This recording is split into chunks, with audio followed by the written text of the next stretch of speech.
तव्हां छा था सम्झो त माण्हुनि जी तव्हां सां मुहबत आहे?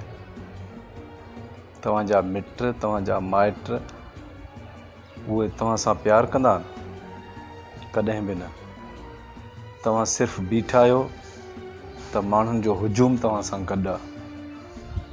तव्हां थोरो किरी ॾेखारियो, तव्हांखे सभिनी जी ख़बर पइजी वेंदी, सभिनी जे कूड़े मुहबत जी।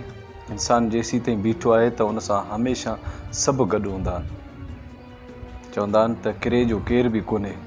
तव्हां थोरो किरी ॾिसो त तव्हांखे सॼे जहान जी ख़बर पइजी वेंदी त कीअं तव्हां खां रिश्ता परे था थियनि, कीअं उहे दोस्त परे था थियनि ऐं कीअं मिट माइट तव्हांजो तमाशो था बणाइनि।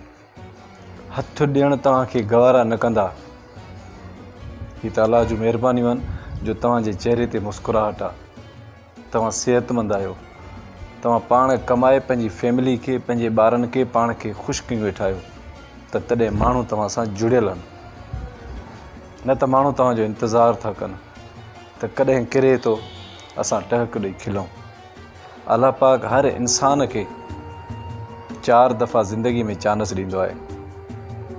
हिकिड़ो सफ़ा नंढपिण में, हिकिड़ो थोरो वॾो जीअं छोकिरे पार्टी हूंदो आहे त उन उमिरि में बि उनखे चांस ॾींदो आहे, ऐं 3 नंबर जवानी में चांस मिलंदो आहे, ऐं 4 नंबर पौड़ाइप में। तव्हांखे अलाह पाक जे तरफ़ां जॾहिं बि चांस मिलनि त उन चांसनि खे ज़ाया न कंदा कयो। उन्हनि खे सोननि मोतियुनि वांगुरु, हीरनि वांगुरु पाण वटि उन्हनि खे महफ़ूज़ कयो ऐं उन मां कामयाबु थी ॾेखारियो। उन्हनि जे लाइ बि कामयाबु थियो जेको तव्हांजी ज़िंदगी में तव्हांखे नाकाम ॾिसणु था चाहिनि। उन्हनि जे लाइ ज़रूरु कामयाबु थियो। हीउ मुंहिंजो पैगाम तव्हां पंहिंजे दिलि ते लिखी छॾियो। तव्हां कामयाबु आहियो, तव्हांजे चहिरे ते मुस्कुराहट आहे, तव्हां अछा कपिड़ा पायो था, तव्हां ख़ुशि आहियो, माण्हू तव्हां सां जुड़ियल आहिनि। मां दुआ थो कयां त अलाह पाक सदाईं तव्हांखे ख़ुशि कंदो, आबाद हुजो ऐं कामयाबी जे तरफ़ हुजो ऐं माण्हू तव्हां सां ईअं ई जुड़ियल हुजनि।